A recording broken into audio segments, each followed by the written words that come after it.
Hello dear subscribers, today I'll tell you how to fix problems that actually you can't connect your AirPods with your iPhone, so you have problem.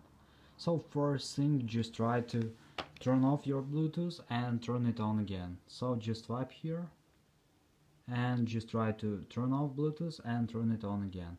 And if it doesn't help you, you can also just try to go to the settings. Just open the settings. In the settings you need to find Bluetooth.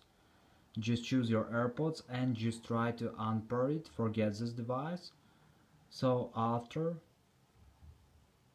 just tap on forget. So now just take your AirPods and just open them, and now just wait until you will see here AirPods. Just tap on connect and they will successfully connect. So here you can see it successfully connected. So thanks for watching, have a nice day, subscribe to my channel, click like and bye.